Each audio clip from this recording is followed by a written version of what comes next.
नमस्कार, मी डॉक्टर मच्छिंद्र बांगर महाराष्ट्रातील आणि देशातील हवामान परिस्थिती संदर्भात थोडक्यात अंदाज देणार आहे. आपल्याला माहिती आहे यावर्षी ऐतिहासिकरित्या मान्सून हा खूप लवकर आला. 13 मे ते जवळपास 29 मे असा त्याचा भारतामध्ये प्रवेश झाला. मात्र एकूणच बदलत्या हवामानानुसार 29 तारखेपासून पुढचा प्रवास त्याचा थांबला आहे, कारण मान्सूनचे वारे कमजोर झालेले आहे. आता या परिस्थितीत पुन्हा एकदा बंगालच्या उपसागरात आणि अरबी समुद्रात हालचाली सुरू झाल्या आहेत. त्यामुळे नवीन वातावरणानुसार पुन्हा मान्सून ॲक्टिव्ह होण्याची शक्यता आहे आणि पर्यायाने जसंही वातावरण हे पुन्हा भारतात सक्रिय होईल तसा मान्सूनचा पुढचा प्रवास साधारण 12 तारखेनंतर होण्याची शक्यता आहे. आपण बघतो की 29 तारखेनंतर मान्सूनची कोणतीही प्रगती झालेली नाही.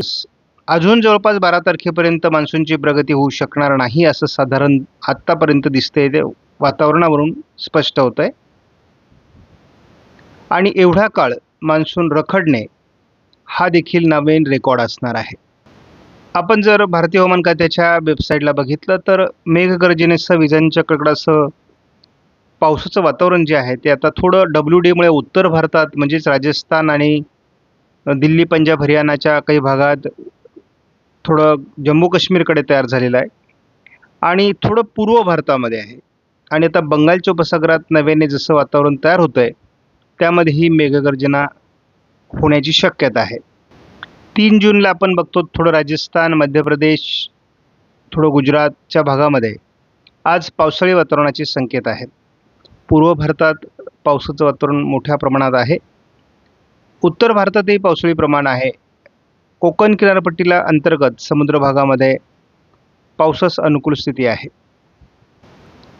4 तारखेला WDच्या प्रभावामुळे मध्य भारतावर थोडं पावसाळी वातावरण असण्याची शक्यता आहे. महाराष्ट्रात विदर्भात थोडी ढगाळ परिस्थिती वाढेल. 5 तारखेला थोडं गुजरात आणि मध्य प्रदेशच्या सीमावर्ती भागात उत्तर महाराष्ट्राच्या थोडं पावसाळी वातावरण होऊ शकतं. मात्र 6 तारखेपासून महाराष्ट्रातील काही भागात भाग बदलत जोरदार पावसाची शक्यता आहे. 7 तारखेला देखील महाराष्ट्रात उत्तर महाराष्ट्र, मराठवाडा, मध्य महाराष्ट्राच्या काही भागात पावसाळी वातावरणाची शक्यता आहे. 8 तारखेला मराठवाड्याच्या काही भागात जोरदार ते अतिजोरदार पाऊस होऊ शकतो. त्याचबरोबर हे वातावरण उत्तर महाराष्ट्रात आणि कोकणातही सक्रिय राहण्याची शक्यता आहे. 9 तारखेला देखील विदर्भाच्या पूर्व भागामध्ये, मराठवाड्याच्या पूर्व भागामध्ये पावसाळी क्षेत्र असण्याची शक्यता आहे. या पावसाळी प्रभावात थोडी घट 10 तारखेला निर्माण होईल. 11 तारखेपासून वातावरणात बदल अपेक्षित आहेत. दोन्ही समुद्रांमध्ये पावसाळी वातावरणाला सुरुवात होईल. मान्सून पुन्हा ॲक्टिव्ह होण्याची शक्यता आहे आणि पावसाला देखील महाराष्ट्राच्या आणि भारताच्या काही भागात या दरम्यान सुरुवात होऊ शकते. 12 तारखेला आपण बघतो की भारताच्या म्हणजे खास करून दक्षिण भारतामध्ये मोठं पावसाळी क्षेत्र सुरू होणार आहे. दोन्ही समुद्रात मान्सून सक्रिय होणार आहे. त्यामुळे वातावरणात मोठा बदल आपल्याला 12 तारखेपासून पुढे दिसण्याची शक्यता आहे. आज महाराष्ट्रात पावसाची शक्यता फार कमी आहे, परंतु ढगाळ वातावरण मोठ्या प्रमाणात राहील. कोकणात हलक्या सरींची शक्यता आहे.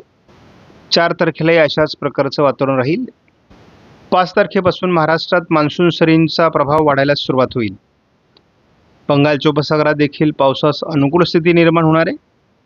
अरबी समुद्रातही पश्चिम किनारपट्टीला पावसास अनुकूल वातावरण तयार होण्याची शक्यता आहे. महाराष्ट्रात, मध्य महाराष्ट्र आणि उत्तर महाराष्ट्रात सुरुवातीला 5 तारखेला प्रभाव असेल. 6 तारखेला थोडं सातारा, सांगली, कोल्हापूर भागात पावसाची शक्यता आहे.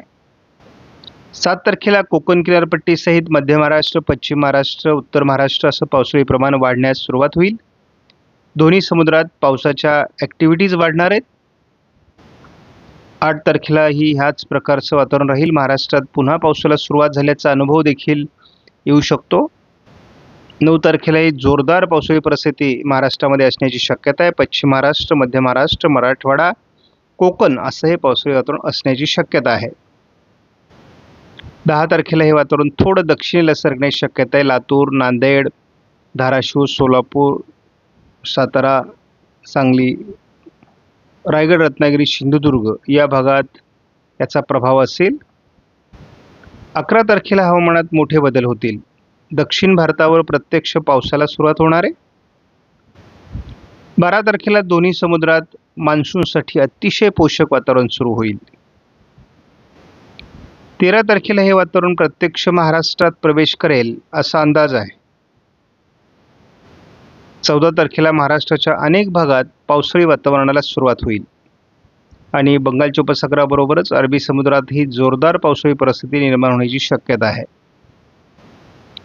15 तारखेला देखील महाराष्ट्रात मोठं पावसाळी क्षेत्र राहणं अपेक्षित आहे आणि खास करून अरबी समुद्रातही वातावरण पोषक बनत असल्यामुळे महाराष्ट्रातील पावसाचं प्रमाण अधिक वाढणार आहे. 16 तारखेला महाराष्ट्रात काही विभागात अतिवृष्टीची परिस्थिती, ढगफुटी सदृश्य पाऊस होण्याची शक्यता आहे.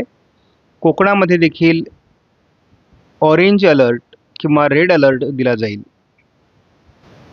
17 तारखेला देखील महाराष्ट्रात बऱ्याच भागात जोरदार ते अतिजोरदार पाऊस राहण्याची शक्यता आहे.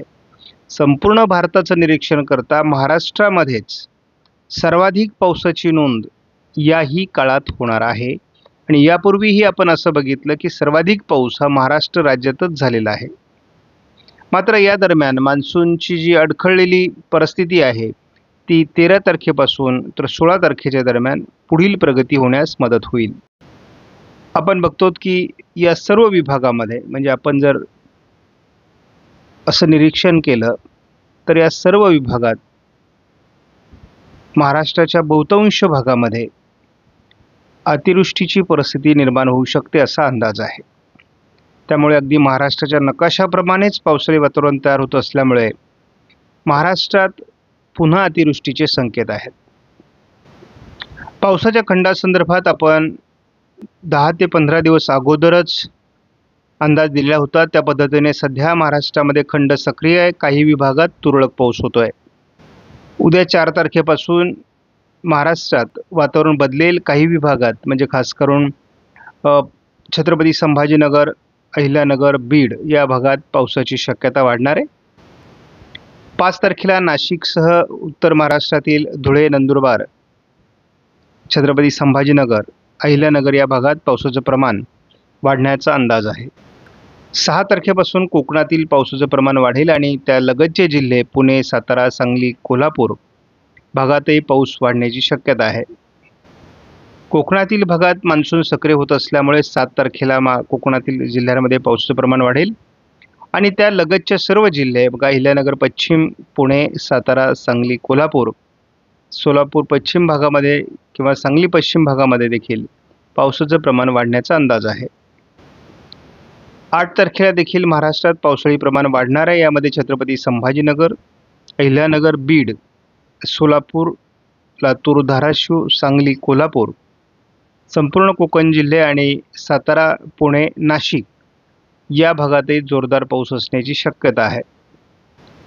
8 तारखेला रात्री हे वातावरण थोडं मराठवाड्याकडे सरकण्याची शक्यता आहे. 9 तारखेपासूनच पावसाळी प्रमाण वाढण्याची शक्यता आहे.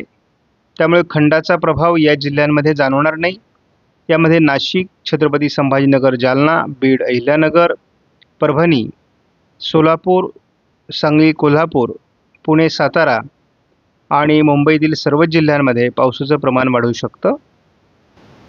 दुपारनंतर किंवा रात्री उशिरा हे वातावरण थोडं परभणी, नांदेड, लातूर, सोलापूर पूर्व भागाकडे सरकण्याची शक्यता आहे.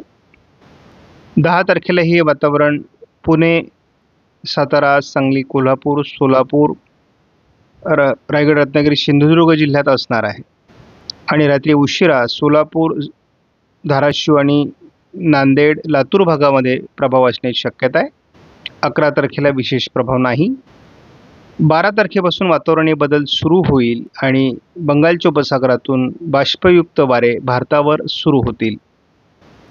12 तारखेला रात्रीच महाराष्ट्रातील काही भागात म्हणजे बीड, परभणी, नांदेड, हिंगोली, लातूर, धाराशिव, सोलापूर भागात पावसाला सुरुवात होऊ शकते.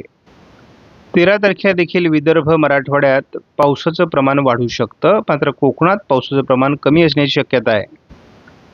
14 तारखेलाही रायगड, रत्नागिरी, सिंधुदुर्ग, पुणे, सातारा, सांगली, कोल्हापूर, अहिल्यानगर, छत्रपती संभाजीनगर, जालना, जळगाव, अकोला, अमरावती, बुलढाणा, वाशिम, हिंगोली, परभणी, नांदेड, यवतमाळ, वर्धा, चंद्रपूर, गडचिरोली, नागपूर, भंडारा, गोंदिया, लातूर, धाराशिव, सोलापूर या सर्व विभागात पावसाचा अंदाज आहे. नंदुरबार, धुळे आणि जळगाव विभागात देखील पावसाचं प्रमाण 14 तारखेला उशिरा असणार आहे. अरबी समुद्रातील या वातावरणाशी 15 तारखेला प्रभाव एकत्रित होत असल्यामुळे महाराष्ट्रातील पावसाचं प्रमाण वाढेल आणि त्यामुळे आपण बघतो की सुरुवातीला मुंबईसह गोव्यापर्यंत आणि महाराष्ट्रातील इतरही जिल्ह्यांमध्ये मोठं पावसाळी प्रमाण राहू शकतं.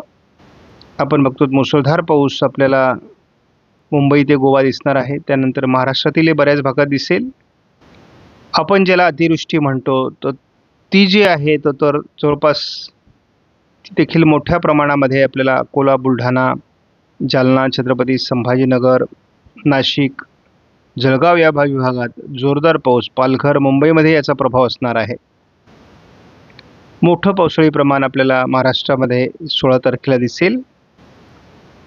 17 तारखेला आपण बघतो की हे वातावरण बऱ्यापैकी मध्य प्रदेशकडे सरकणार आहे, परंतु कोकणात पाऊस सक्रिय राहील आणि या पावसाच्या वातावरणानंतर म्हणजे 17 तारखेनंतर कोकणातील पाऊस सातत्याने सक्रिय राहण्याची शक्यता आहे. त्यामुळे महाराष्ट्रातील पावसाचं प्रमाण, उर्वरित महाराष्ट्रातील पावसाचं प्रमाण कमी व्हायला सुरुवात होईल. मात्र कामापुरता शेतकऱ्यांना पाऊस मधून होत राहील. मात्र मान्सूनचे वारे सक्रिय झाल्यामुळे वापसा होईल आणि नंतर पेरणी करण्यासाठी सर्वात अनुकूल अशी परिस्थिती आहे. त्यामुळे 13 तारखेपासून 16 तारखेपर्यंत जो महाराष्ट्रात पाऊस होणार आहे तो पेरणीयोग्य पाऊस आहे आणि त्यानंतर पेरणी करणं जास्त श्रेयस्कर राहण्याची शक्यता आहे. आपणास व्हिडिओमधील माहिती महत्त्वपूर्ण वाटल्यास लाईक करा, शेअर करा, चॅनलला सबस्क्राईब करा. धन्यवाद. जय हिंद, जय महाराष्ट्र, जय बळीराजा.